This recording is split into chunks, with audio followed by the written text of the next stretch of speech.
اعوذ باللہ من الشیطان الرجیم بسم اللہ الرحمن الرحیم قل هو اللہ احد اللہ الصمد لم یلد ولم یولد ولم یکن له کفوا احد۔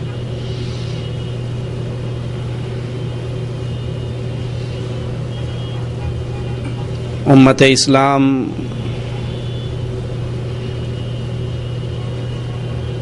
چونکہ اس کا نبی آخری نبی اور آخری نبی کی یہ آخری امت، جس کی عمر بہت تھوڑی سابقہ امتوں کے مقابلے میں، لیکن اللہ کا کرم اور اللہ کا فضل، مالک کا انعام اس امت کے اوپر کہ اللہ نے نیکی اور خیر کے موسم اس کو بہت عطا کیے، ایسی راتیں عطا کی، ایسے دن عطا کیے کہ ایک ایک دن میں ایک عمل کرنے سے، ایک روزہ رکھ لینے سے مالک اس امت کے انسانوں کے 2 سالوں کے گناہوں کو معاف کر دیتا۔ ایسی راتوں میں سے ایک رات بھی عطا کی کہ وہ ایک رات اگر عبادت کر لی جائے تو 1000 مہینوں کی عبادت سے بہتر ہے ایک رات کی عبادت۔ یہ اللہ کا خاص انعام ہے، یہ اللہ کا خاص فضل ہے ہمارے اوپر کہ نیکی اور خیر اور بھلائی کے ایسے ایسے موسم ہمارے لیے رکھے ہیں جن کے اندر انسان تھوڑی سی محنت، تھوڑی سی کوشش کرنے کے بعد نیکیوں کے انبار اپنے نام اعمال میں لکھوا لیتا ہے۔ انہی موسم میں سے یہ ہمارے دن ذی الحجہ کا پہلا عشرہ، یہ 10 دن وہ عظیم دن ہے کہ سال کے سارے دنوں کے اندر ان دنوں سے بہتر کوئی دن نہیں ہے۔ اگر راتوں کو دیکھیں تو رمضان کے آخری عشرے کی راتیں سال کی تمام راتوں سے افضل ہیں، اور اگر دنوں کو دیکھا جائے تو یہ ذی الحجہ کے پہلے دن 10 دن تمام دنوں کے اندر افضل ترین اعمال ہیں۔ ان دنوں میں انسان جو نیکی کرتا ہے، جو اعمال کرتا ہے، وہ اللہ کو بڑے ہی محبوب ہیں۔ رسول کریم صلی اللہ علیہ وسلم فرماتے ہیں اس دنوں میں نیکی کرنے والا جب نیکی کرتا ہے، ان دنوں کے علاوہ باقی دنوں میں کوئی نیکی اس کے برابر نہیں ہو سکتی، اس کے مقابلے پر اور کوئی دن کی نیکی نہیں گنی جائے گی۔ صحابہ کرام کہتے ہیں یا رسول اللہ صلی اللہ علیہ وسلم، کیا باقی دنوں کا جہاد بھی اس کے برابر نہیں ہے؟ آپ نے کہا جہاد بھی اس کے برابر نہیں ہے، الا یہ کہ ایسا مجاہد جو اپنے مال اور اپنی جان دونوں کو لے کر اللہ کے راستے میں نکلتا ہے اور وہ بھی قبول ہو جاتا ہے، اس کا مال بھی اللہ کے دربار میں قبول ہو جاتا ہے، یعنی وہ بھی شہید ہو جاتا ہے اور مال بھی لٹ جاتا ہے، اس کا اجر تو زیادہ ہے۔ اس کے علاوہ اور کوئی عمل ان دنوں کے اعمال کے مقابلے پر نہیں آ سکتا۔ ابن عباس رضی اللہ عنہ وارضاہ سے روایت ہے، صحیح بخاری کے اندر یہ حدیث موجود ہے کہ آپ علیہ الصلوۃ والسلام نے فرمایا ان دنوں کے مقابلے پر باقی دنوں کا کوئی عمل اس کا مقابلہ نہیں کر سکتا۔ ابن عمر رضی اللہ عنہما سے روایت ہے، فرماتے ہیں رسول کریم صلی اللہ علیہ وسلم نے فرمایا ان 10 دنوں سے بڑھ کر کوئی فضیلت والا دن نہیں ہے۔ یہ دن ضائع کرنے کے لیے نہیں، یہ دن شاپنگ میں وقت برباد کرنے کے لیے نہیں، بلکہ یہ افضل ترین ایام ہے سال کے۔ اور ابن عمر کہتے ہیں اللہ کے رسول علیہ الصلوۃ والسلام نے فرمایا ان دنوں کے مقابلے پر اور کوئی دن ان سے زیادہ فضیلت اور عظمت والا نہیں ہے، اور کوئی عمل بھی ان دنوں کے عمل سے بڑھ کر نہیں ہے۔ ان دنوں میں زیادہ سے زیادہ اللہ کی حمد و ثنا، تسبیحات، تکبیرات، لا الہ الا اللہ، اللہ اکبر، یہ آوازیں بلند کیجئے. اس سے انسان کو مالک کے دربار میں درجات کی بلندیوں کا انعام ملتا ہے. چاند نظر آنے کے بعد یہ ایام شروع ہوئے. اب ان ایام کے اندر تمام نیکیاں بڑی عظیم ہیں، لیکن سب سے بڑی نیکی اللہ کا ذکر ہے. اور اس ذکر کے اندر بھی بہترین ذکر رسول کریم صلی اللہ علیہ وسلم ہمیں سکھا رہے ہیں، لا الہ الا اللہ. یہ تمام ذکر میں، اذکار میں سب سے افضل عمل ہے. افضل ذکر لا الہ الا اللہ. لا الہ الا اللہ کا ذکر تمام دعاؤں کے اندر، تمام اذکار کے اندر سب سے اعلیٰ ٹاپ کلاس. کیوں؟ کیونکہ یہ عبادت اللہ کی وحدانیت، اس کی الوہیت کا اقرار اور اعلان ہے.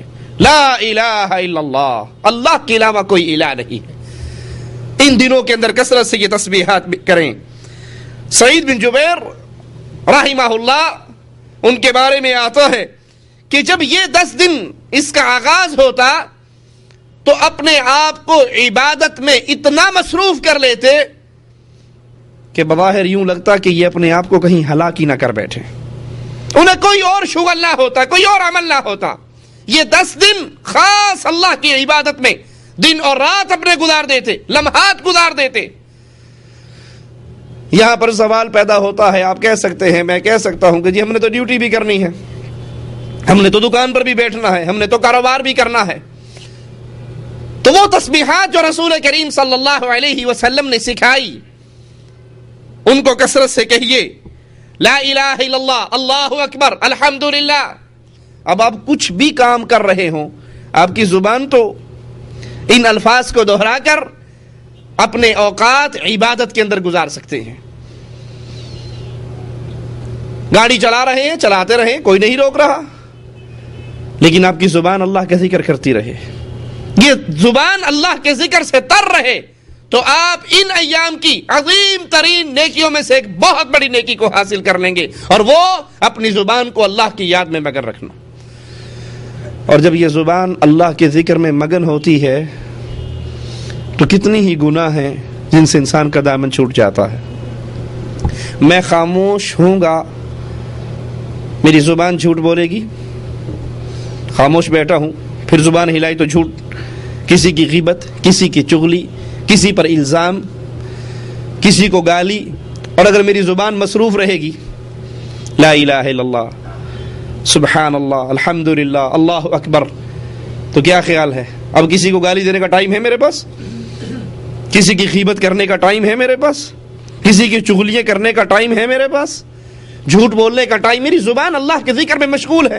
آپ گاڑی چلا رہے ہیں، آپ آفس میں ڈیوٹی کر رہے ہیں، آپ دکان پر بیٹھے ہیں، گاہک نہیں ہے، خاموش نہ بیٹھیے، بلکہ اپنی زبان کو اللہ کے ذکر سے تر رکھیے.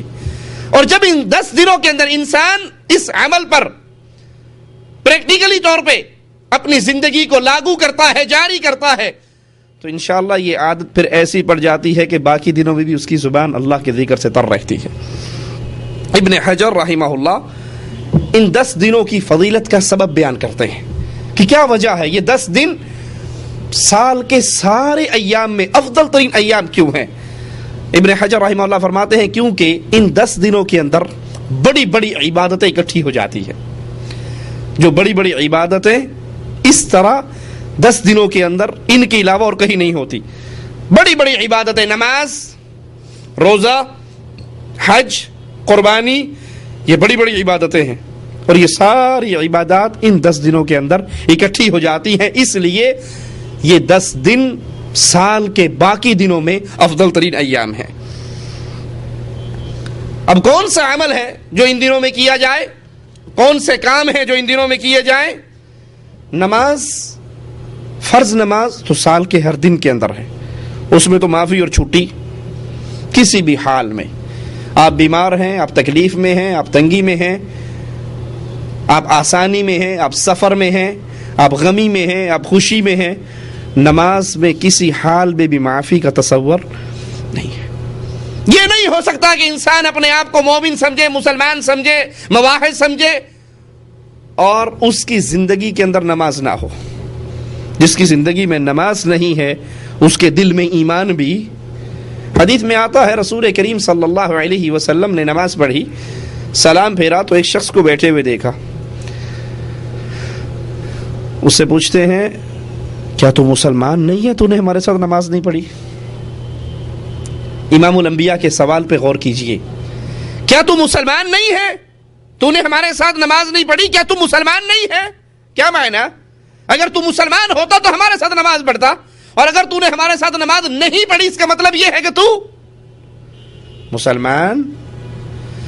اس نے کہا نہیں یا رسول اللہ صلی اللہ علیہ وسلم، میں اپنے گھر میں نماز پڑھ چکا تھا، میں اس کے بعد مسجد میں آیا، میں دوسری بستی میں نماز پڑھ چکا تھا، بعد میں آیا۔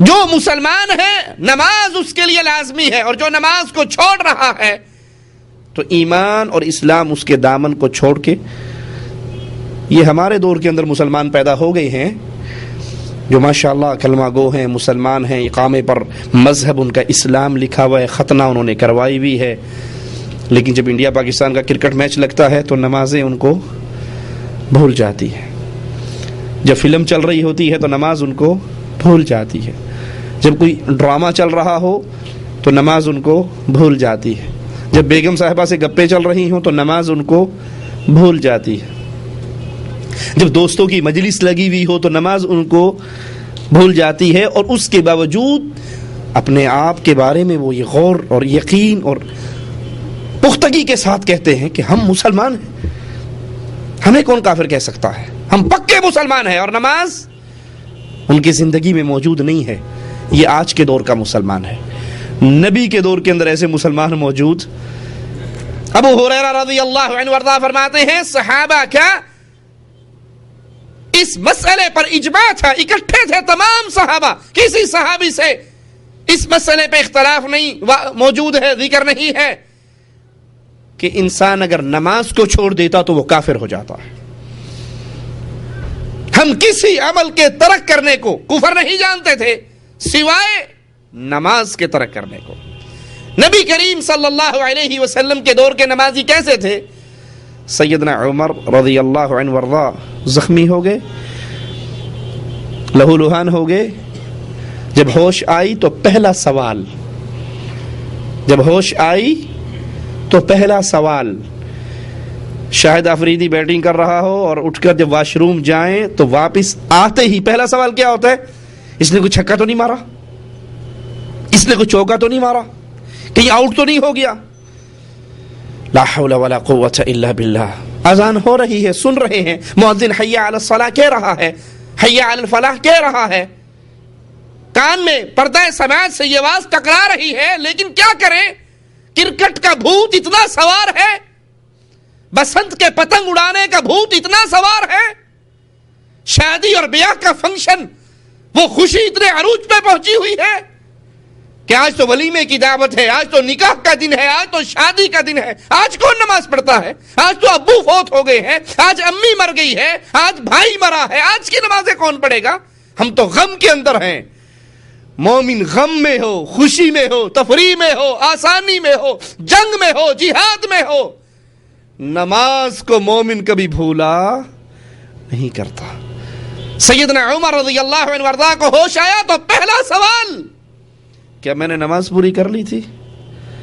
کہا نہیں۔ کہا مجھے بٹھاؤ، میں نماز پوری کر لوں۔ جس کی نماز نہیں اس کا ایمان نہیں۔ تو ان دنوں کے اندر فرض نماز تو سال کے ہر دن کے اندر جاری ہے، بلکہ یہ اتنا عظیم عمل ہے، رسول کریم صلی اللہ علیہ وسلم کو طائف کے اندر پتھر پڑے، لیکن آپ کی زبان مبارک سے اہل طائف کے لیے بد دعا، فرشتے آ گئے تھے، اجازت مانگ رہے تھے، اجازت دیجئے طائف کے پہاڑوں کو اٹھا کر ان بستی والوں پہ ڈال کے پیس دیں۔ آپ نے کہا نہیں، مجھے اللہ سے امید ہے، انہوں نے مجھے مارا ہے، یہ نہ صحیح، ان کی پشتوں سے آنے والے ضرور لا الہ الا اللہ پہ قرار کریں گے۔ ان کے لیے بد دعا نہیں فرمائی۔ لیکن جب جنگ خندق کے موقع پر کفار آپ کی اور آپ کی نماز کے درمیان حائل ہو گئے، جنگ اتنی بھڑک اٹھی، آپ کو موقع نہ ملا نماز کا، اب جب نماز پڑھنے لگے تو پھر بد دعا کرتے ہوئے کہتے ہیں اللہ ان کے گھروں کو آگ سے بھر دے۔ جس نے ماتھا پھڑوا کے بد دعا نہ کی، جس کو زہر کھلایا گیا یہودیہ کے ہاتھ سے، بد دعا نہ کی، جس کو مکے سے نکال دیا گیا، ہجرت کرنے پہ مجبور کر دیا گیا، بد دعا نہ کی، لیکن جب اس کی نماز کے درمیان میں رکاوٹیں کھڑی ہوئی، اب بد دعا دیتے ہوئے کہتے ہیں ان کے گھر آگ سے بھر جائیں جنہوں نے ہمیں ہماری نماز نہیں پڑھنے دی۔ ان 10 دنوں کے اندر نفل، نوافل، رات کا قیام، دن کے اندر اللہ کی یاد، اس کا کثرت سے اہتمام کریں۔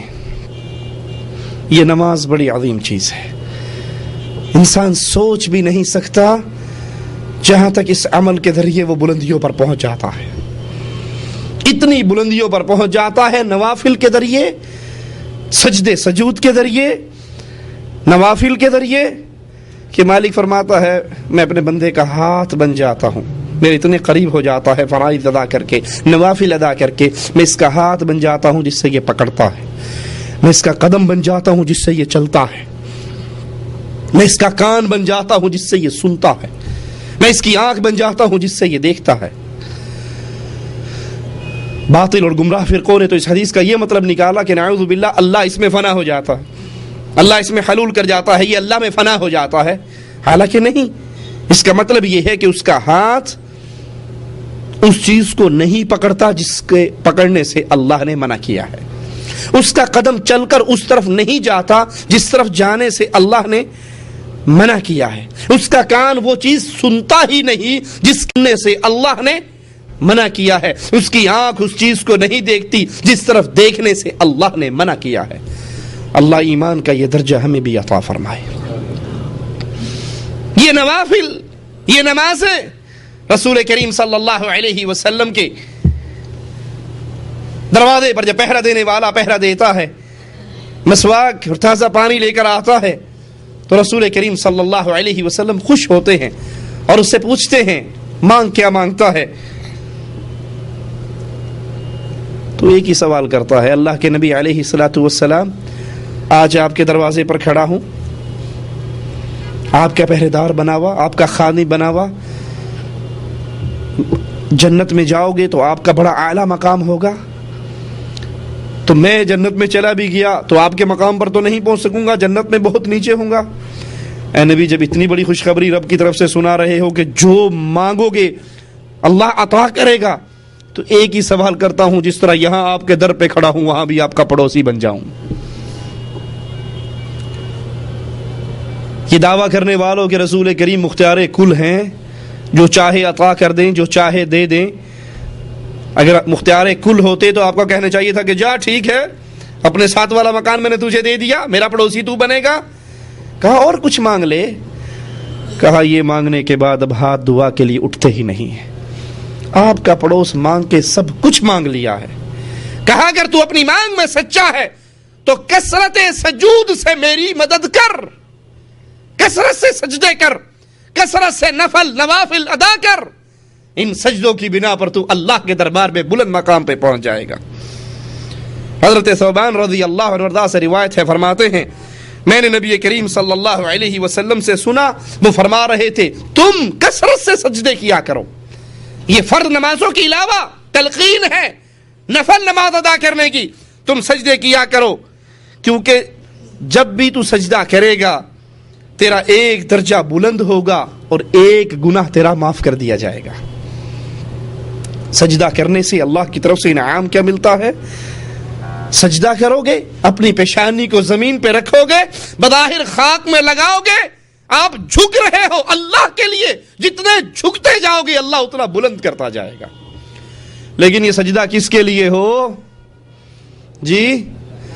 قبروں پہ سجدے کرنے والوں، درباروں اور درگاہوں پہ سجدے کرنے والوں، لال شہباز کلندر کے دربار پہ گھوڑے کے قدموں کے نشان پہ سجدے کرنے والوں، یا محفل موسیقی میں طاہر القادری کے قدموں میں سجدے کرنے والوں، یہ سجدہ اللہ کے لیے عبادت ہے، یہ غیر اللہ کا کرو گے تو تم اس کو اپنا معبود سمجھو گے، وہ تمہارا معبود باطل بن جائے گا اگر تم اللہ کو چھوڑ کر کسی اور کے لیے سجدہ کرتے ہو۔ اب تو سجدے کی وقت نہیں رہی، سجدے کی قیمت نہیں رہی، سجدے کا احساس ہمارے دل سے مٹ گیا کہ یہ کتنی عظیم عبادت ہے۔ وسجد واقترب، سجدہ کر، اللہ کے قریب ہو۔ اب تو پیر نظر آتا ہے تو اس کے سامنے سجدہ، مولوی نظر آتا ہے اس کے سامنے سجدہ، قبر نظر آتی ہے اس کے سامنے سجدہ، کالا جھنڈا نظر آتا ہے اس کے سامنے جھنڈا، اس کے سامنے سجدہ، کہیں پنجا لگا ہوا نظر آتا ہے تو اس کے سامنے سجدہ۔ حدیث میں آتا ہے جب انسان سجدہ کرتا ہے شیطان روتا ہے کہ مجھے سجدے کا حکم ہوا اور میں نے انکار کیا، میرے لیے جہنم ہے۔ آدم کے بیٹے کو سجدے کا حکم ہوا، یہ سجدہ کرتا ہے تو اللہ اس کو جنت عطا کر دیتا ہے۔ کثرت سے نمازوں کا اہتمام کیجیے، کثرت سے روزوں کا اہتمام کیجیے۔ یہ 10 دن نیکیوں کے دن ہیں اور نیکیوں میں روزہ ایک بہت بڑی نیکی ہے۔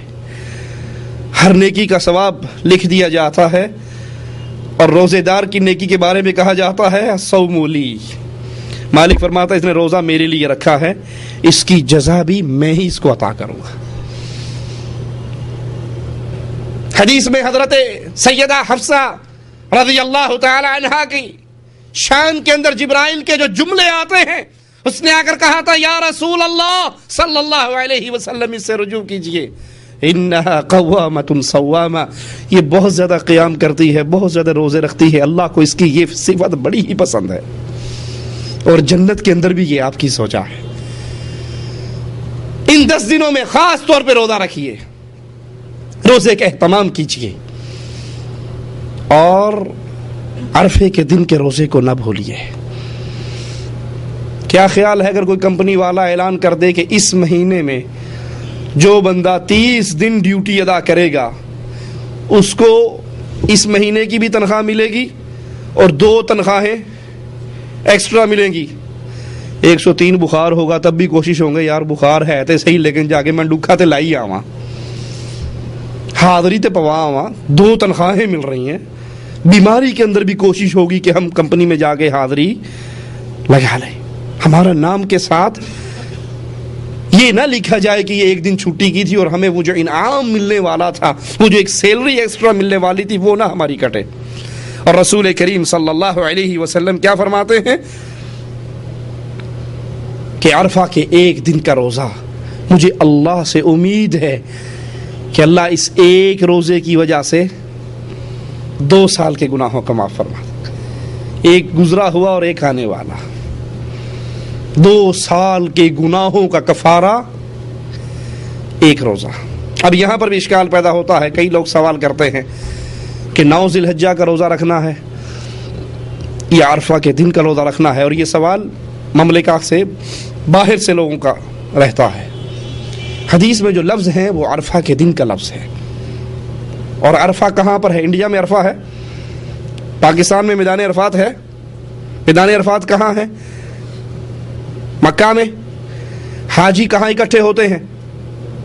میدان عرفات میں۔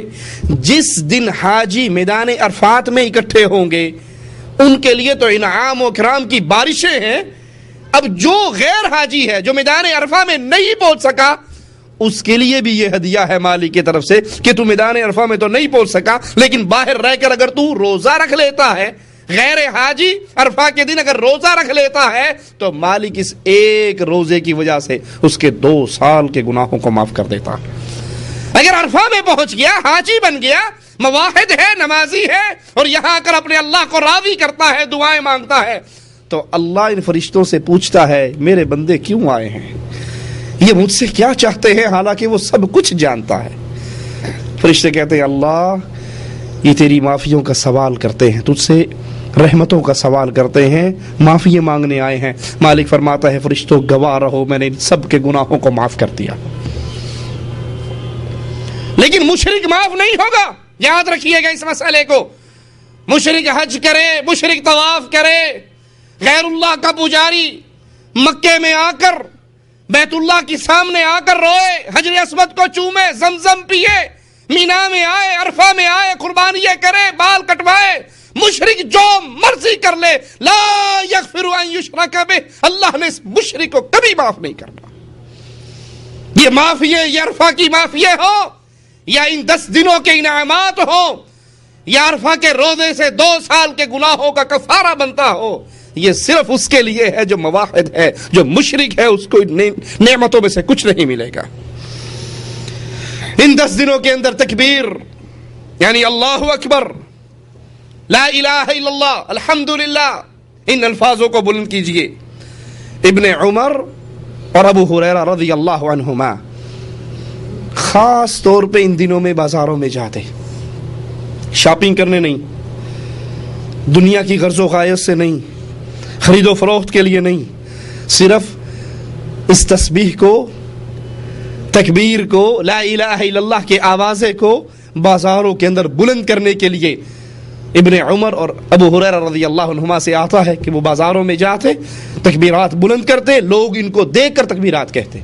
اور یہ سنت آج کل تقریباً فوت ہی ہو چکی ہے، بلکہ اگر کوئی بازار کے اندر اللہ اکبر کہتا وہ نظر آئے گا تو سارے بڑی عجیب نظروں سے دیکھتے ہیں کہ یہ کیا کام کر رہا ہے۔ حالانکہ ان دنوں میں مسجدوں کے اندر، گھروں کے اندر، بازاروں کے اندر، گاڑیوں کے اندر، جہاں پر آپ ہیں، یہ عظیم ترین عبادت ہے کہ یہ تسبیح آپ بیان کریں اور اللہ کی حمد و ثنا کی آوازیں کو بلند کریں۔ ابن عمر خیمے کے اندر سے تکبیر بلند کرتے، لوگ ان کے آوازیں کو سنتے اور پھر وہ بھی آپ کے ساتھ تکبیرات کو بلند کرتے، یہ آوازیں بلند کرتے۔ انسان دل بہلانے کے لیے گانے گاتا ہے، شعر و شاعری کرتا ہے، اکثر آپ نے دیکھا ہوگا، گنگناتے ہوئے لوگوں کو دیکھا ہوگا، تو یہ وقت کا ضیاع ہے۔ کم از کم زیادہ سخت فتویٰ نہ بھی لگے تو یہ وقت کا ضیاع ہے۔ اگر ان گانوں میں کوئی کفریہ جملہ ہے یا ساز اور موسیقی ساتھ مل جاتی ہے تو وہ حرام تک پہنچ جاتا ہے، لیکن اگر یہ تسبیحات اللہ کی حمد و ثنا، اللہ کی کبریائی، توحید کا نعرہ بلند کریں گے تو یہاں پر انسان کے درجات بلند ہوں گے۔ اسی طرح ان دنوں کے اندر افضل دن قربانی کا دن ہے۔ اس کی فضیلت میں رسول کریم صلی اللہ علیہ وسلم کا فرمان ابو داؤد کے اندر موجود ہے۔ اللہ کے نبی علیہ الصلاۃ والسلام فرماتے ہیں کہ اللہ کے ہاں سب سے بزرگی والا دن، سب سے عظیم دن یوم النحر، قربانی کا دن ہے، جس دن اللہ کے لیے خون بہایا جاتا ہے، جس دن اللہ کے لیے جانور ذبح ہوتے ہیں۔ یہ دن اللہ کے نزدیک تمام ایام میں افضل ترین دن ہے۔ اس کے بعد مینا میں قیام والا دن ہے، اور کچھ لوگوں نے یہ بھی کہا کہ عرفے کا دن افضل ہے، لیکن حدیث چونکہ واضح ہے، 2 ٹوک ہے، ابو داؤد کی صحیح روایت ہے کہ اللہ کے ہاں سب سے افضل دن قربانی کا دن ہے، جس دن اللہ کے لیے جانور ذبح کیے جاتے ہیں، جس دن اس سنت کی یاد تازہ ہوتی ہے جب اللہ نے اپنے نبی ابراہیم علیہ الصلاۃ والسلام کو آزمایا تھا۔ سب سے لاڈلی چیز، سب سے پیاری چیز بڑھاپے کی اولاد ہے۔ انسان کو جوانی میں اولاد نہ ملے یا مل جائے تو اس کا احساس بڑھاپے میں جا کر ہوتا ہے، جب بوڑھا ہو گیا، ہڈیاں کمزور ہو رہی ہیں اور اس کی اولاد اس کی انگلی پکڑ کے ساتھ چلنے والی، اس کا بازو بننے والی نہیں ہے، انسان کو اپنی تنہائی کا احساس ہوتا ہے۔ اور اللہ نے بڑھاپے کے اندر اولاد دی اور خواب میں دکھا دیا کہ میں اس کو ذبح کر رہا ہوں۔ اب ایک طرف اللہ کی محبت ہے، ایک طرف بیٹے کی محبت ہے۔ یہ قربانی صرف جانور خرید کے ذبح کرنے کا نام نہیں ہے، 5,000 کا بکرا، 10,000 کا بکرا، 8,000 کا بکرا، 20,000 کا بکرا، یہ خواہشات پر چھری چلانے کا نام قربانی ہے۔ مجھے یاد ہے ایک جگہ پر پاکستان میں کسی دوست کو میں ملنے گیا، ان کی مجلس میں بیٹھے ہوئے مغرب کی اذان ہو گئی، بڑے بڑے تجار تھے، وہ مالدار سامیاں تھی، پارٹیاں تھی۔ اب جب مغرب کا ٹائم ہوا، اذان ہوگی، ہم تو مسافر تھے، باہر سے آئے تھے، میں ان کے منہ کو دیکھ رہا ہوں اور ان کی گفتگو چل رہی ہے، چودھری جی میں 15,000 کا بکرا لیا ہے، دوسرا کہنا میں نے 20,000 کا لیا، ایک کہنے لگا میں نے 4 بکری لیے، میرا خیال ہے کافی رہیں گے 4 بکرے۔ میں اور میرے بڑے بھائی ڈاکٹر توفیق الرحمان، ہم دونوں تھے، گفتگو سنتے رہے. جب وہ اذان ہوئے 5-7 منٹ گزر گئے, میں نے کہا اذان ہو گئی؟ ہاں جی مولوی صاحب اوپر مسجد ہے, جا کے نماز پڑھ لو. اوپر مسجد ہے, جا کے نماز پڑھ لو. اور وہ نیچے فخر کر رہے ہیں, میں جی 15,000 کا بکرا لیا, میں نے 20,000 کا بکرا لیا, میں نے 25,000 کا, میں نے 4 بکرے لیے, میرا خیال ہے کافی رہے گا, اللہ راضی ہو ہی جائے گا, 4 بکرے دے رہا ہوں. نماز کا کہا گیا, کہا جی اوپر مسجد آپ جا کر پڑھیں, کس نے منع کیا آپ کو؟ اور ہم گئے, واقعی صرف 2 بھائیوں نے ہم نے جماعت کروائی. نیچے ان قربانی کے لیے 5-5 4-4 بکرے 20-20 25-25 ہزار کے خریدنے والوں میں سے ایک بھی اٹھ کر نہیں آیا. یہ قربانی بکرے ذبح کرنے کا نام نہیں ہے. یہ قربانی اللہ کو نہ تمہاری قربانی کا خون پہنچتا ہے نہ گوشت پہنچتا ہے. یہ قربانی تو خواہشات پہ چھری چلانے کا نام ہے. ابراہیم علیہ السلام بیٹے سے کہتے ہیں, بیٹا میں نے خواب دیکھا ہے, میں تیرے گلے پہ چھری چلا رہا ہوں, تجھے ذبح کر رہا ہوں, تیرا کیا خیال ہے؟ نیک اولاد جواب میں کہتی, بابا ففعل ما تؤمر, کر گزریے جو آپ کو آرڈر دیا گیا ہے, مجھے صبر کرنے والا پاؤ گے. بڑھاپے کی اولاد اس کو لٹا لیتے ہیں اور پیشانی کے بل لٹاتے ہیں کہ کہیں یہ نہ ہو میں اس کو سیدھا لٹاؤں, چھری میرے ہاتھ میں ہو اور چلاتے وقت میری آنکھیں اس کی آنکھوں سے ٹکرائے, اس کا چہرہ میری آنکھوں سے کے سامنے ہو تو باپ کی فطری محبت جوش مارے اور بیٹے کی محبت میں آ کر کہیں میں اللہ کے حکم کی ادائیگی سے رک نہ جاؤں, میرے ہاتھ لڑکھڑا نہ جائیں, چھری چلنے سے میرا ہاتھ انکار نہ کر دے کہ میں نہیں چلاتا, یہ تو بیٹا ہے, یہ تو لگتے جگر ہے. پیشانی کے بل لٹاتے ہیں اور قربانی کے لیے تیار کر لیتے ہیں, اور مالک اپنی رحمت سے ان کو نکال کر جنت کا ایک جانور بھیج دیتا ہے اور اعلان کرتا ہے, ابراہیم ہم نے تجھ کو آزمایا تھا, تو اپنی آزمائش میں پورا اترا ہے. یہ قربانی کا نام جانور کو ذبح کرنا نہیں, اپنی خواہشات کو ذبح کرنا ہے. یہ اس سنت کو ساری عمر کے لیے ہماری شریعت کے اندر بھی باقی رکھا گیا ہے. لیکن اس قربانی سے درس کیا ملتا ہے؟ اگر اللہ کی محبت کے مقابلے پر بیوی رکاوٹ بنے, بیٹا رکاوٹ بنے, قوم قبیلہ برادری رکاوٹ بنے, سب کو چھوڑا جا سکتا ہے, رب کو چھوڑا. یہ قربانی ہے. اگر آپ سمجھے میری زندگی ہی گزرتی رہے جیسے گزر رہی ہے, اللہ کے احکامات کو میری بیوی توڑ رہی ہے, میرے ماتھے پہ بل نہیں پڑتا, میرا بیٹا توڑ رہا ہے, میرے ماتھے پہ بل نہیں پڑتا, قوم برادری اللہ کے احکامات کو ٹھوکر مارتے ہیں اور میں ہنس کے ٹال دیتا ہوں اور پھر قربانی کے لیے جانور لے کر بھی کھڑا ہو جاتا ہوں, تو میری قربانی قبول نہیں ہونے والی. یہ قربانی تو سبق ہے, یہ قربانی تو درس ہے, یہ قربانی تو آپ کی اور میرے ایمان کا امتحان ہے. آپ نماز کے لیے بیوی کو اٹھاتے ہیں, اٹھو نماز پڑھو, ارے تو پڑھ لا, تو اپنی قبر جانا, میں اپنی قبر جانا, میں نوں ٹائم لگے گا, پڑھ لاں گی, نہیں لگے گا نہیں پڑھاں گی, تو ٹھیکیدار ہے, تو کیا لگتا ہے, میرا دل کرے گا پڑھ لوں گی, نہیں کرے گا نہیں پڑھوں گی. کہتے اچھا ٹھیک ہے, بیوی جو ہوئی نہیں مانتی نہ ماننے. حاجی صاحب تسبیح لے کے اللہ اللہ کرتے ہوئے, لمبی داڑھی, ماتھے پر محراب, قدم اٹھا کر مسجد کی طرف جا رہے ہیں, بیٹا ڈش انٹینے کا ریموٹ لے کر چینل پہ چینل چینج کر رہا ہے, بدکاری اور بے حیائی کے سین دیکھنے کے لیے تلاش کر رہا ہے, اور یہ جا کر باقاعدہ نماز پڑھ کے پہلے آدھا گھنٹہ پہلے اذان کے وقت مسجد میں موجود ہیں, بڑا طویل ذکر و اذکار, قرآن کی تلاوت, نمازیں, واپس آتے ہیں, بیٹا وہیں پر ڈش انٹینے پہ بیٹھا بدماشی کر رہا ہے. کئی اولاد جوان ہو گئی کی کہہ سکنے ہیں, ایک ہی چھت کے نیچے رہ رہا ہے, یہی بیٹا, یہی بیوی, یہی بھائی, یہی برادری, اس کے ساتھ محبت کا معاملہ, پیار کا معاملہ, سلوک کا معاملہ ہے, اور اللہ کے احکامات سے یہ کھیل رہے ہیں, ٹھوکرے مار رہے ہیں.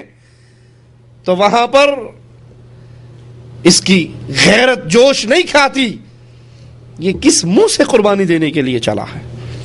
میں آپ کو مثال دے کے سمجھاتا ہوں. یہی بیٹا جو نماز کے لیے نہیں اٹھتا, یہی بیوی جو نماز کے لیے نہیں اٹھتی, آپ ڈیوٹی کر کے باہر سے گھر میں آئیں اور بیٹا اٹھ کر بابا جی کا استقبال کرنے کے بجائے باپ کے منہ پہ تھپڑ مارے, تو کیا خیال ہے؟ گال ملتے ہوئے کہیں گے جی پتر جوان ہو گیا ہے، کچھ بھی کر سکتا ہے. کیا کر سکتے ہیں؟ بیٹا جوان ہو گیا، جو جی چاہے کرے. آ کر بیٹھ جاؤ گے، کہو گے آج اس نے مجھ پہ ہاتھ اٹھایا ہے، میرے گھر میں رہ رہا ہے، میری چھت کے نیچے رہ رہا ہے اور میرے اوپر ہاتھ اٹھاتا ہے. اس چھت کے نیچے یا یہ رہے گا یا نکل جا میرے گھر سے. وہ ڈانٹا ہوگا میں نہیں نکلتا، کہا اچھا پھر میں نکل رہا. باپ نکل جاتا ہے یا نہیں نکل جاتا؟ اولاد کو چھوڑ کے باپ چلے جاتے ہیں نا، گھروں کو ترک کر دیتے ہیں. کیوں؟ اس کی عزت نفس پہ چوٹ پڑتی ہے. لیکن یہ اللہ کی شریعت پہ چھریے چلائے اور مجھے کوئی چوٹ نہ لگے. اس گھر میں اللہ کے احکامات کو توڑا جائے، اس کی مخالفت کی جائے اور میں سمجھوں کہ قربانی کا بکرا خرید کے میں نے بڑا کردار ادا کر دیا ہے. قربانی درس ہے کہ اللہ کی محبت میں کائنات کے اندر کوئی بھی رکاوٹ بنے گا میں اس کو ٹھوکر مار دوں گا. رب سے دوستی خراب نہیں کر سکتا. میری اصل محبت اللہ سے ہے. ہر طرح کی خواہش، ہر طرح کی تمنائیں قربان کی جا سکتی ہیں. مالک کا حکم قربان. بیگم 100 دفعہ آپ سے ناراض ہوتی رہے، میری بہن کی شادی ہے، آپ کی سالی کی شادی ہے، میں نے جانا ہے اور آپ کو پتا ہو اس شادی پہ ڈھول بجیں گے، گانے چلیں گے، مہندی کی رسم، ابٹن کی رسم، موم بتیاں سجی ہوئی مہندی کے تھالوں میں آئیں گی، لڑکی اور لڑکے رقص کرتے ہوئے مخلوط باہر نکلیں گے، بے حیائی بدماشی کے مناظر ہوں گے. یہ آپ کی بیوی ہے. اس سے کہو کہ اس گندی محفل میں تجھے نہیں جانے دوں گا، میری شریعت مجھے اس سے منع کرتی ہے. تیری بہن کی ناراضگی منظور ہے، رب کی ناراضگی منظور. قربانی اللہ کے لیے سال کے دنوں میں افضل ترین دن قربانی والا دن، خون بہانے والا دن، یہ افضل ترین ہے. کیونکہ ابراہیم علیہ السلام نے اپنی خواہشات کو اللہ کے حکموں کے سامنے ذبح کیا تھا. جو اس طرح قربانی کی عید کا انتظار کرتا ہے اسے مبارک ہو یہ قربانی. اور جو اپنے گھر کے اندر شیطان کے جھنڈے کو غالب کرتا ہے، رحمان کے جھنڈے کو مغلوب کرتا ہے، وہ کس منہ سے قربانی دے رہا ہے؟ نمبر 2 یاد رکھیے، یہ قربانی کا حق خالص اللہ کے لیے ہے. فَصَلِّ لِرَبِّكَ وَانْحَرْ. اللہ کے لیے نماز پڑھو اور کس کے لیے قربانی کرو؟ وَانْحَرْ، اللہ کے لیے قربانی کرو. اگر کوئی شخص اللہ کے علاوہ، اللہ کے ساتھ ساتھ یا اللہ کو چھوڑ کر غیر اللہ کے لیے قربانی کرتا ہے، وہ اللہ کی عبادت میں شرک کر رہا ہے. یہ مشرکین مکہ کا فعل تھا. وہ 2 جانور تیار کیا کرتے تھے، ایک قربانی کے لیے اللہ نام کا اور ایک بابا جی کے عرس کے نام کا، شاہ صاحب کی زیارت کے نام کا، پیر صاحب کی زیارت کے نام کا. ایک اللہ نام کا ذبح کرتے، ایک لات و عزا کے نام پہ ذبح کرتے. اگر لات و عزا کا جانور مر جاتا تو اللہ والا جانور اٹھا کر اس کو دیتے تھے، لیکن اگر اللہ والا جانور مر جاتا تو لات و عزا کا جانور ادھر ٹرانسفر کہ نہیں جی بابا لت پان دے گا ساڑی، یہ بڑی پہنچی ہوئی سرکار ہے تو بیڑا غرق کر دے گا اگر ہم نے اس کا جانور دائیں بائیں کیا. اگر کوئی شخص اللہ کی عبادت میں غیر اللہ کو شریک کرتا ہے وہ شرک کا جرم کر رہا ہے. اور یاد کر لیجئے امام الانبیاء امام اعظم محمد کریم صلی اللہ علیہ وسلم فرماتے ہیں لعن اللہ من ذبح لغیر اللہ، جو اللہ کے علاوہ کسی اور کے لیے ذبح کرتا ہے ایسے مجرم پر اللہ کی لعنت برستی ہے. اس کی قربانیاں قبول نہیں ہوتی، اس کی عید کی نمازیں قبول نہیں ہوتی، اس کا حج قبول نہیں ہوتا، اس کے روزے قبول نہیں ہوتے. جو اللہ کے علاوہ درباروں پر، درگاہوں پر، خانقاہوں پر پیر جیلانی کے نام پہ ذبح کرتا ہے، بی بی فاطمہ کے نام پہ ذبح کرتا ہے، پیر ککڑ شاہ کے نام پہ ذبح کرتا ہے، اور ذبح کرتے ہوئے مسلمان کہتے ہیں بسم اللہ اللہ اکبر، اور یہ ذبح کرتے ہوئے کہتا ہے پیر شاہ جمال ککڑ گھنتے پتر ڈے رتا لال، دیسی مرغا تیرے لیے، گھڑا گھڑایا بیٹا میرے لیے. جو اللہ کے علاوہ کسی اور کے نام پہ ذبح کرے، وہ صنم کے نام پہ کرے، بت کے نام پہ کرے، مندر میں لے جا کر کرے، دربار پہ لے جا کر کرے، کسی باپے کا نام، کسی پیر کا نام، کہ جی تسی ایویں ہی اوکھے ہوندے ہو، سیدھے اللہ نام دا ذبح کرنے، بسم اللہ اللہ اکبر، اور کر کہاں پر رہے ہو؟ دربار پر۔ دن کون سا ہے 11ویں کا؟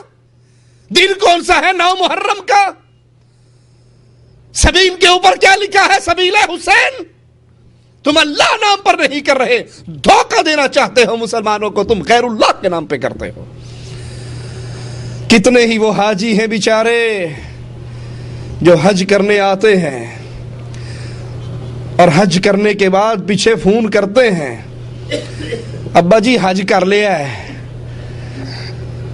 اب داتا صاحب کے دربار پہ جا کر بکرے کی نیاز دے دو، دعا کرو میرا حج قبول ہو جائے۔ کھڑا رب کے گھر میں ہے، مانگ مردوں سے رہا ہے۔ ایک مسلمان اللہ کے گھر میں رو رہا تھا، بادشاہ وقت اس کے رونے کے منظر کو دیکھتا ہے، اس کے پاس آ کر کہتا ہے میں بادشاہ ہوں، وقت کا حکمران ہوں، خلیفہ ہوں، کیوں روتا ہے؟ مانگا تو کیا مانگنا چاہتا ہے؟ جو مانگے گا عطا کر دوں گا۔ اے کاش ڈھیریوں پہ امیدیں لگانے والوں، قبروں پہ امیدیں لگانے والوں، مردوں پہ امیدیں لگانے والوں، فقیروں اور محتاجوں پہ امیدیں لگانے والوں، تمہارے دل میں رب کی اتنی غیرت تو ہوتی۔ وہ جواب میں کہتا ہے رب کے گھر میں بیٹھ کے تجھ سے مانگوں، مجھے رب سے حیا آتی ہے۔ میں کس کے در پہ بیٹھا ہوں؟ میں کس کے گھر میں بیٹھا ہوں؟ ارے تو حج کرنے کے لیے آیا ہے۔ رسول کریم فرماتے ہیں حج کرنے والا، عمرہ کرنے والا، غازی فی سبیل اللہ جانے والا، تینوں اللہ کے مہمان ہیں۔ یہ رب سے جو مانگتے ہیں رب ان کو عطا کر دیتا ہے۔ یہ رب کی دعوت پر آئے ہیں، یہ رب کی پکار پہ آئے ہیں، یہ مالک کے بلانے پر آئے ہیں۔ تو رب کا مہمان ہے اور رب کے در پہ آ کر کہتا ہے مردے کے دروازے پر جا کر ذبح کر دو تاکہ میرا حج قبول ہو جائے، میرا بخار اتر جائے۔ کہا رب کے گھر بیٹھ کے تجھ سے مانگوں، رب سے حیا آتی ہے۔ بادشاہ پیچھے ہو کے بیٹھ گیا، یہ دعا مانگ کے فارغ ہوا، باہر نکلا، بادشاہ سلامتی پیچھے پیچھے چل پڑے۔ جب حرم سے باہر آیا کہنے لگا تو نے کہا تھا حرم میں بیٹھ کے تجھ سے مانگوں، حرم والے، اس گھر والے رب سے حیا آتی ہے، اب تو بیت اللہ سے باہر آ گیا ہے، کیوں رو رہا تھا؟ مانگ کیا مانگتا ہے؟ آج جو مانگے گا میں دے دوں گا۔ کہتا ہے کیا مانگوں؟ دنیا مانگوں یا آخرت مانگوں؟ کہا آخرت کا جیسے تو بھوکا ہے ویسے میں بھی رب کا سوالی ہوں، میرے پلے میں آخرت کا کوئی خزانہ نہیں ہے، دنیا کے 4 سکے میرے پاس ہیں، سونا مانگنا ہے، چاندی مانگنی ہے، دنیا کا جو مانگنا ہے مانگ۔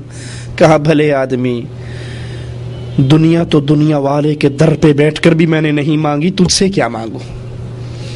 میرے آنسو تو وہاں بھی اپنے رب کو راضی کرنے کے لیے بہہ رہے تھے اور آخرت کے سوال کے لیے بہہ رہے تھے۔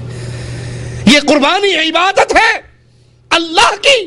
اگر یہ قربانی، یہ جانور کا ذبح کرنا آپ نے غیروں کے لیے بھی شروع کر رکھا ہے تو رک جائیے، توحید کے سبق کو سیکھیے، توحید کے لیسن کو یاد کیجئے۔ جو اللہ کے علاوہ کسی اور کے لیے ذبح کرتا ہے اس پر اللہ کی لعنت برستی ہے، اللہ کی رحمت سے وہ دور ہو جاتا ہے۔ رسول کریم صلی اللہ علیہ وسلم کے فرمان کے مطابق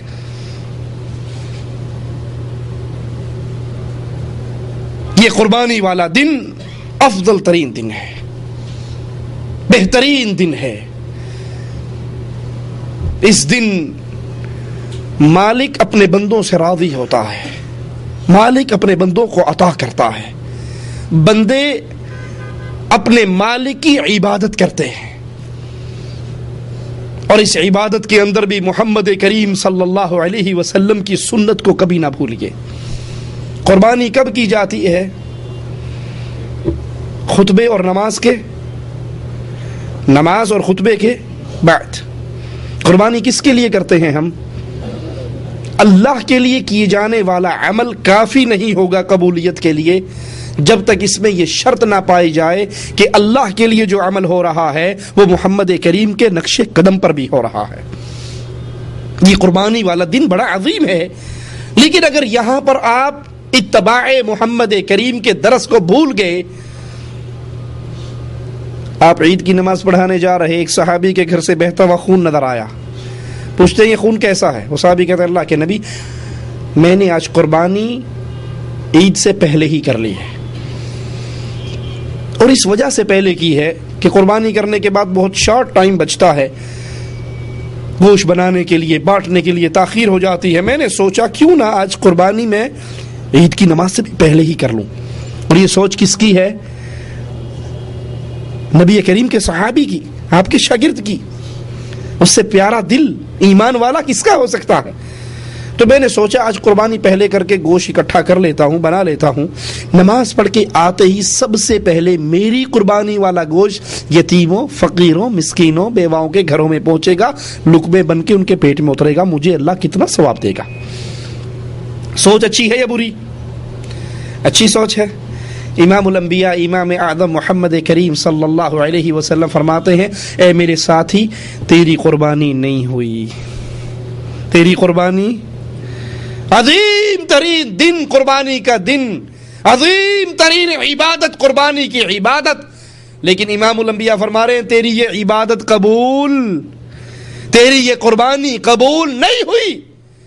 کہا اللہ کے نبی میری نیت تو اچھی تھی، کہا تیری نیت تو اچھی تھی لیکن محمد کی سنت کے مطابق عمل نہیں تھا۔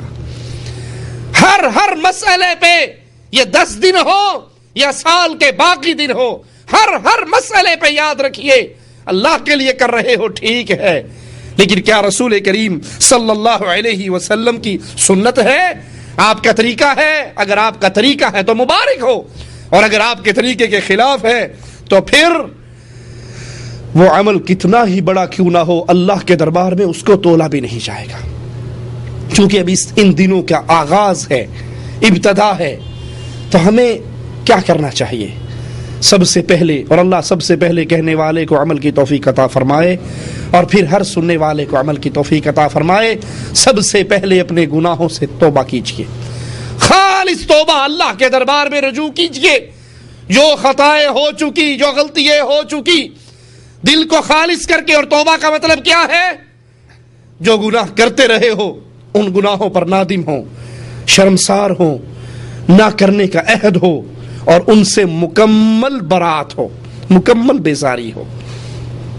یہ نہیں کہ وہ گناہ کے سارے اسباب گھر میں موجود ہیں، اور جب کہا مولوی صاحب نے توبہ کرو استغفر اللہ استغفر اللہ استغفر اللہ استغفر اللہ، اور وہ گھر کے اندر ڈش انٹینا لگا ہوا ہے، گاڑی کے اندر فلمیں اس کی نئے والیوم کیسٹ اور سی ڈی کی صورت میں موجود ہے، بدماشی عیاشی کے سارے سامان موجود ہے، شیطان کو راضی کرنے کا ہر چیز گھر میں سجا کے رکھی ہوئی ہے، اور مولوی صاحب اتنے پیارے دن شروع ہیں، میں اللہ کے دربار میں توبہ کرتا ہوں۔ یہ توبہ نہیں ہے، مذاق ہے۔ اگر توبہ کر رہے ہو ان بے حیائی کے سامان کو گھر سے نکال دو، وہ عمل جو اللہ کی ناراضگی کے عمل ہے ان سے برات کیجئے، شرمسار ہو، آئندہ نہ کرنے کا عہد کرے، اور اگر شیطان پھر کبھی وہ کام کروا دے تو جب تک روح یہاں پر آگے نہیں اٹکتی توبہ کا دروازہ کھلا ہے۔ اس پیارے موسم کا استقبال سچی توبہ کے ساتھ کیجئے، گناہوں سے توبہ طائب ہوں، اور گناہوں میں سب سے بڑا گناہ اللہ کی عبادت میں کسی اور کو شریک کرنا ہے۔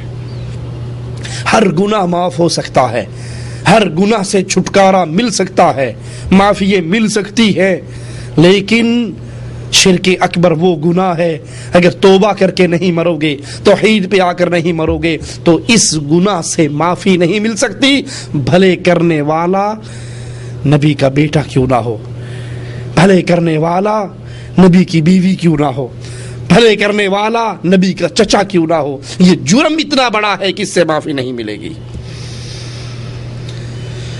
اللہ تعالیٰ نے حکم دیا ہے ہمیں قربانی کرنے کا۔ قرآن حکیم کی یہ آیت فصل لربک وانحر حکم کا درجہ رکھتی ہے کہ قربانی کیجئے۔ اللہ نے تمہارے لیے یہ جانور پیدا کیے ہیں ان کو اللہ کے راستے میں قربان کیجئے۔ قربانی کرتے ہوئے رسول کریم صلی اللہ علیہ وسلم اللہ کا نام لے کر بسم اللہ اللہ اکبر کہہ کے جانور کو ذبح کرتے، قربان کرتے۔ صحیح بخاری میں ہے، اللہ کے رسول صلی اللہ علیہ وسلم نے فرمایا کہ اللہ کے رسول صلی اللہ علیہ وسلم نے 2 سینگوں والا مینڈھا لیا، 2 مینڈے لیے، اپنے دستے مبارک سے بسم اللہ کہہ کر اللہ کا نام لے کر ان کو ذبح کیا۔ تو قربانی کرنے کو چاہیے کہ وہ اپنے ہاتھ سے قربانی کرے۔ کئی لوگوں جی ہم بہت چھوٹے دل کے ہیں، ہم تو یہ خون بہتا ہوا دیکھ بھی نہیں سکتے، خود کمرے میں بیٹھ جائیں گے اور قصائی کو بلا کہیں گے بے تو کر دے۔ آپ خود قربانی کر رہے ہیں۔ مومن کا دل تو بہت مضبوط ہوتا ہے، مومن چھوٹے دل والا کہاں ہوتا ہے؟ اپنے ہاتھ سے قربانی کریے، اپنی بیٹیوں سے قربانی کوائیے۔ یہ مسئلہ میڈ ان انڈیا پاکستان مسئلہ ہے کہ عورت کے ہاتھ کا ذبح مکروہ ہو جاتا ہے۔ سنا ہے نا آپ نے، کوئی کسی اہل حدیث کے گھر مرغی بھیج دے کہ ذبح کر دو، اور بندہ گھر میں نہ ہو اور وہ مواحدہ عورت ذبح کر کے دے دے، اور پڑوسیوں کو پتہ لگ جائے کہ یہ ذبح عورت نے کی ہے، تو فوراً ہے جی تسی آپ پہ کھا لیا جی، ہن ساڈے واسطے مکروہ ہو گئی۔ ابو موسیٰ اشعری رضی اللہ عنہ وارضا اپنی عورتوں کو حکم دیا کرتے تھے، اپنی بیٹیوں کو، کہ تم ذبح کرو، کچھ نہیں تو کم از کم بیوی سے کہو بکری کی ٹانگیں ہی پکڑ لے، ہیں خون نکلتے ہوئے آنکھیں بند کر کے پیچھے منہ کر کے نہ کھڑی ہو۔ ہونا تو یہ چاہیے کہ وہ اپنی قربانی اپنے ہاتھ سے ذبح کرے، اگر اتنا نہیں کرتی کم از کم اس کے ذبح کرنے میں مدد کرے۔ اور قربانی کرتے ہوئے جانور یاد رکھیے، گائے کی قربانی، اور گائے کے اندر مؤنث اور مذکر دونوں آ جاتے ہیں۔ اسی طرح بکری، اس کی قربانی، بھیڑ دمبا، اس کی قربانی۔ کئی لوگ فون کرتے ہیں جی بھینس کی قربانی جائز ہے، مذکر مؤنث دونوں۔ تو احادیث کے اندر جن جانوروں کی قربانی کا حکم آیا ہے اس میں اونٹ، گائے، بکری، بھیڑ، یعنی اس نسل سے جو جانور ہیں ان کی قربانی کرنی چاہیے۔ قربانی کرتے ہوئے یاد رکھیے، اگر آپ خود نہیں کر رہے، کسائی سے کروا رہے ہیں، تو اس قربانی کے گوشت میں سے بطور اجرت اس کو کچھ نہیں دیا جا سکتا۔ قربانی کے گوشت میں سے، قربانی کی کھال میں سے بطور اجرت کسائی کو اس کو الگ سے پیسے دیجئے، اس میں سے اجرت نہیں دینی۔ اور خاص طور پہ وہ بھائی جو قربانی میں حصہ ڈالتے ہیں، قربانی میں حصہ ڈالتے ہیں نا، اونٹ میں، گائے میں، وہ حصہ ڈالتے ہوئے دیکھیں کہ اس کے حصے دار کون ہیں۔ مواحد 6 ہے، 7واں مشرک آ گیا تو سارے کا بیڑا غرق ہو گیا۔ 6 نمازی ہیں، 7واں بے نمازی آ گیا تو ساری کا بیڑا غرق ہو گیا۔ 6 حلال رزق کمانے والے ہیں، 7واں بینک مینیجر آ گیا تو بیڑا غرق ہو گیا۔ حصے دار مواحد کو بنائیے، مشرک کو نہ بنائیے۔ حصے دار، یہ تمیز پیدا کیجئے، اس منہج، اس سوچ، اس فکر کو عام کیجئے کہ ہماری محبتیں اہل توحید سے ہیں، اہل شرک سے ہماری کوئی محبت نہیں ہے۔ ہماری محبتیں نمازیوں سے ہے، بے نمازی سے ہمارا کوئی رشتہ، ارے بے نمازی جانور سے بھی گندا ہے۔ میں جذبات میں نہیں کہہ رہا، حقیقت میں کہہ رہا ہوں، بے نمازی جانور سے گندا ہے۔ اولئک کالانعام، یہ جانور ہیں بلکہ جانوروں سے بھی گندے ہیں۔ کہ مولوی صاحب نے بڑا سخت فتویٰ لگایا ہے، سمجھا بھی دیتا ہوں۔ کسی نے اپنے گھر کے اندر سیکورٹی کے لیے جانور رکھے ہوئے ہیں، بھینس بکری، اس کی سیکورٹی کے لیے کتا پالا ہوا۔ یہ کتا بیٹھا ہو، آپ پاس سے گزریں اور یہ کتا بیٹھا ہے کتوں کی مجلس میں، ابو، امی، چچا، بھائی، ماموں، خالو، ساری برادری بیٹھی ہے، اس کی 8-10 کتوں میں مجلس لگی ہوئی ہے۔ آپ پاس سے گزرتے ہیں، آپ نے اس کا نام ٹومی رکھا ہوا ہے، کہتے ہیں ٹومی یہ باقی کتوں سے چھٹی لے گا، اجازت لے گا ان سے کہ جی معلش مجھے گفتگو یہیں پہ روکیے، میں واپس آتا ہوں۔ یہ ان کی طرف دیکھے گا بھی نہیں، یہ وفادار کتا ان کی طرف دیکھے گا بھی نہیں اور بھاگے گا اور جا کر اس کے قدموں میں گر جائے گا، اس کی جوتیاں چاٹے گا، اپنی دم زمین پہ مالے گا، لوٹ پوٹ ہوگا، اس کو راضی کرنے کی کوشش کرے گا۔ معاملہ ختم ہو گیا، یہ کتا واپس اپنی پھر مجلس میں گیا۔ اگر وہ کتا اس سے پوچھے کہ ہم تیرے بھائی تھے، ہم تیری برادری کے تھے، ہم تیری نسل کے تھے، ہم تیرے قریبی تھے، دوست تھے، وہ 2 ٹانگوں والا پاس سے گزرا, اس نے ٹومی کہا تو سب کو چھوڑ کے بھاگ گیا, تو نے پوچھا بھی نہیں ہم سے, صلح بھی نہیں ماری کہ میں جاؤں یا نہ جاؤں. تو یہ کتا زبان حال سے کیا کہے گا؟ کہ گا مانتا ہوں تم میرے بھائی تھے, تم میری برادری تھی, تم میری نسل تھی, تم میرے دوست تھے, سب کچھ تھے. جس نے بلایا وہ میرا مالک تھا, جس نے بلایا وہ میرا, کہے گا یا نہیں کہے گا؟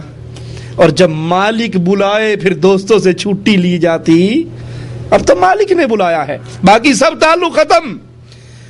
یہ بے نماز کرکٹ کا میچ دیکھ رہا ہے, یہ بے نماز لوڈو کھیل رہا ہے, یہ بے نماز ڈائجسٹ پڑھ رہا ہے, عمران سیریز پڑھ رہا ہے, اردو نیوز پڑھ رہا ہے, ٹیلی ویژن پہ خبریں دیکھ رہا ہے, ڈش اینٹینا کی گندی محفل میں بیٹھا ہے, یا دوستوں سے گپ شپ چل رہی ہے اور مالک کی طرف سے آوازیں بلند ہو رہے ہیں, حی علی الصلاۃ, حی علی الفلاح, اور یہ اپنی مجلس میں جمع رہتا ہے.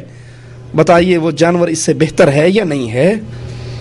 بے نماز کا حصہ اپنی قربانی میں ڈال کر ساری قربانی کا بیڑا غرق نہ کیجیے, مواحد کو شامل کیجیے, نمازی کو شامل کیجیے, سود خور کو شامل نہ کریں, حلال رزق کھانے والے کو شامل کریں. اور قربانی کا وقت یاد رکھیں کہ عید کی نماز کے بعد, خطبے کے بعد پھر قربانی کا وقت ہے, اس سے پہلے قربانی نہیں کی جا سکتی. قربانی کا گوشت کھایا بھی جا سکتا ہے, رکھا بھی جا سکتا ہے, تقسیم بھی کیا جا سکتا ہے. سلف صالحین سے جو اقوال ملتے ہیں اس میں بہتر یہی ہے کہ کچھ حصہ فقیروں کے لیے بھی تقسیم کیا جائے, کچھ حصہ رکھا بھی جائے, کھایا بھی جائے. رسول کریم صلی اللہ علیہ وسلم اپنی قربانی کے گوشت کو کھایا کرتے تھے. جس نے قربانی کرنی ہو وہ چاند نظر آنے کے بعد سے لے کر قربانی تک, عید کے دن تک, عید کی نماز کے بعد تک نہ اپنے ناخن کاٹے نہ اپنے بال کاٹے. کون؟ جس نے قربانی کرنی ہے. قربانی یہاں کون سی ڈسکس ہو رہی ہے؟ عید والی قربانی, حج والی قربانی نہیں, حج والی قربانی نہیں ہے, حاجیوں کا ذکر نہیں ہے, قربانی کا ذکر ہے غیر حاج کا. جس نے قربانی کرنی ہے وہ ناخن نہ کاٹے, وہ بال نہ تراشے. اس پہ بھی ڈرامہ چلتا ہے. آپ نے اکثر داڑھی مون لوگوں کو دیکھا ہوگا جن بیچاروں کو ابھی تک توفیق نہیں ہوئی کہ اپنا چہرہ وہ محمدی بنائیں. ان کو محمد علیہ السلام کا چہرہ پسند نہیں آتا. یہود و نصارہ مجوس کا چہرہ نبی کے چہرے سے زیادہ اچھا لگتا ہے, اسی لیے تو ان جیسا بناتے ہیں نا. اگر کسی مسلمان کو یہ دل سے یقین ہو, زبان سے ہزار لوگ کہتے ہیں, دل سے یہ یقین ہو کہ محمد علیہ الصلوۃ والسلام کا چہرہ کائنات میں تمام چہروں سے پیارا ہے, تو نبی کے دشمنوں جیسا چہرہ بنائے گا وہ؟ کیوں؟ جس سے محبت کی جاتی ہے ویسی شکل و صورت بنائی جاتی ہے. آپ دیکھتے ہو کسی دو دوستوں میں بہت زیادہ پیار ہو تو کسی بھی فنکشن پہ انہیں چیک کر لو, ان کا سوٹ ایک طرح کا ہوگا, جوتی ایک طرح کی ہوگی, پین ایک طرح. ان کی کوشش یہ ہوگی دیکھنے والا ہم دونوں کو سگے بھائی سمجھے, حالانکہ وہ سگے بھائی نہیں ہوتے, لیکن ان کی دوستی محبت اتنی اونچی پہنچی ہوئی ہوتی ہے کہ ہر بندہ دوسرے کی نقل کرنے کی کوشش کرتا ہے. اگر ہمیں واقعی یقین ہو کہ نبی کریم صلی اللہ علیہ وسلم کا چہرہ یہودیوں کے چہرے سے زیادہ پیارا تھا, مجوسیوں کے چہرے سے زیادہ پیارا تھا, ہندوؤں کے چہرے سے زیادہ پیارا تھا, کافروں کے چہرے سے زیادہ پیارا تھا, یہ دل سے یقین ہو تو کبھی اپنا چہرہ محمدی رنگ روپ سے ہٹا کر کافروں کے رنگ روپ پہ چلیں گے؟ کبھی نہیں چلیں گے, کیونکہ ہمیں یقین ہوگا کہ کائنات میں حسین چہرہ داڑھی والا ہوتا ہے, بغیر داڑھی والا چہرہ خوبصورت, کیونکہ سب سے حسین چہرہ محمد کریم کا تھا اور وہ داڑھی کے ساتھ حسین تھا. چاند نظر آ گیا, جو سارے سال داڑھی شیو کرتے ہیں آپ ان کو بھی دیکھو گے, ان کی بھی دھنیا اگا ہوا ہوگا, تھوڑی تھوڑی ان کی بھی نکل رہی ہے. ان سے پوچھو یہ کیا ہے؟ حاجی مولوی صاحب کمال کرتے ہیں, آپ ہم سے پوچھ رہے ہیں یہ کیا ہے؟ ارے حدیث میں آیا ہے جس نے قربانی کرنی ہو وہ چاند نظر آنے کے بعد بال نہ کاٹے, ناخن نہ تراشے. ٹھیک ہے, ماشاءاللہ آپ کو حدیث سے بڑی محبت ہے. اب قربانی والا دن آ گیا, قربانی ہو گئی, گوشت کھانے سے پہلے, کلیجی کھانے سے پہلے نائی کو بلایا جاتا ہے یا اس کے پاس جایا جاتا ہے اور وہ دوبارہ حساب کتاب برابر کر دیتا ہے.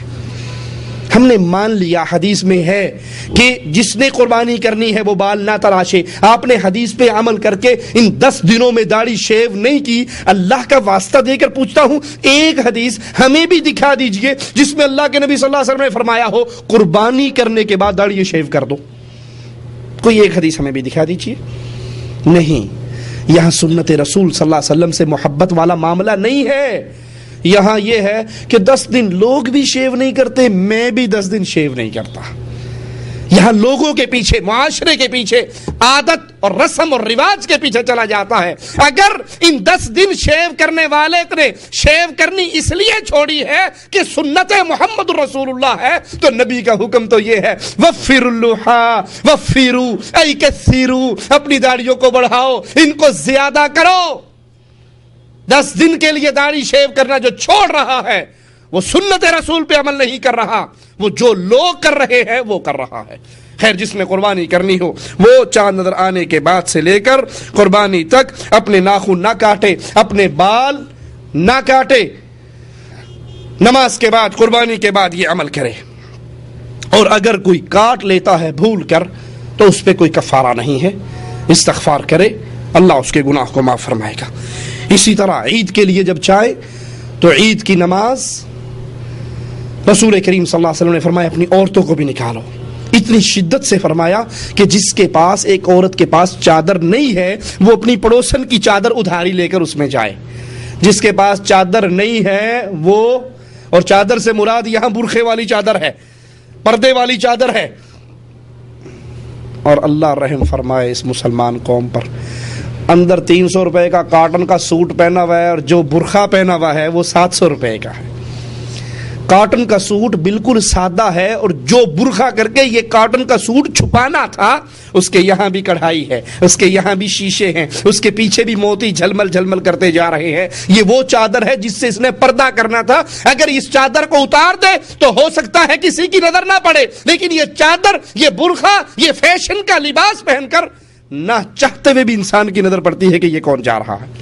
تو عید کے لیے نکلتے ہوئے کسی کے پاس چادر نہیں ہے وہ اپنی پڑوسن کی چادر لے کر جائے. کیا معنی؟ جائے ضرور لیکن بے پرد ہو کے, بے پردہ اپنی بیویوں کو اتوار بازار گھمانے والوں, شاپنگ سینٹروں میں چھوڑ کر دروازے پر, گیٹ پر واپس آ جانے والوں, یہاں عید کے لیے حکم ہے کہ عورت جائے, برقعے کی چادر نہیں تو پڑوسن سے چادر ادھاری مانگ لے, اس کی چادر کے اندر چلی جائے. جس نے نماز نہیں پڑھنی وہ بھی جائے, وہ نماز میں شریک نہیں ہوتی تو کم از کم وہ مسلمانوں کی دعاؤں کے اندر شریک ہو جائے. اور اس وقت جاتے ہوئے دیکھا ہوگا اکثر مسلمان عورتیں فل تیار ہو کے, عید کا دن ہے, فل تیار ہو کے, میک اپ کر کے, چوڑیاں پہن کے, خوشبوئیں لگا کے, جھنکارے پہن کے پھر وہ عید کی نماز پڑھنے جا رہی ہیں. یہ اب ثواب کمانے نہیں جا رہی, گناہ کمانے جا رہی ہے. رسول کریم صلی اللہ علیہ وسلم کا فرمان, جو عورت خوشبو لگا کے گھر سے نکلتی ہے اور اس کی خوشبو نامحرم مردوں تک پہنچتی ہے, فَهِيَ زَانِيَةٌ زَانِيَةٌ زَانِيَةٌ, یہ بدکار ہے, بدکار ہے, بدکار ہے. عید کے موقع پر مہندی لگانے سے آپ کو کوئی نہیں روک رہا, میک اپ کرنے سے کوئی نہیں روک رہا, چوڑیاں پہننے سے کوئی نہیں روک رہا. خوشبو یہ مرد کے لیے ہے, آپ کے لیے مہندی ہے. یہ تمام اعمال کیجئے, لیکن یہ اعمال کس کے لیے ہے؟ اس کا حقدار وہ مسکین ہے جو گھر میں بیٹھا ہے. یہ خاوند کے لیے ہے. یہاں عید سے پہلے 1 گھنٹہ پہلے میک اپ کر کے تیار ہو کے عید پہ گئی, عید سے آتے ہی چونکہ کھانا پکانا ہے, خاوند کو منہ دکھانے سے پہلے ہی منہ دھو کر کچن میں چلی جاتی. جس کے لیے میک اپ کرنا تھا اس کو دیکھنا نصیب, اور عورتوں کے اندر فخر کرنے کے لیے کام کیا جاتا ہے. تو عید کی نماز پہ جاتے ہوئے ایسا لباس نہ پہنا جائے جس کے اندر فتنہ ہو. یہ چوڑیاں, یہ جھنکار والی چیزیں فتنے کی چیزیں ہیں, یہ غیر مردوں تک اس کی آواز پہنچنے کا ڈر ہو تو اس کو نہ پہنا جائے. عورتیں خوشبو لگا کر نہ جائیں, اور ایک راستے سے جائیں دوسرے راستے سے آئیں. اللہ سے دعا ہے اللہ ہمیں عمل کی توفیق عطا فرمائے, جب تک زندہ رکھے, اسلام پر رکھے, جب موت دے اس حال میں دے. اللہ ہم سے راضی ہو, ہم اپنے اللہ سے راضی ہوں. کیا جانوروں یا جانداروں کی تصویر رکھنا جائز ہے؟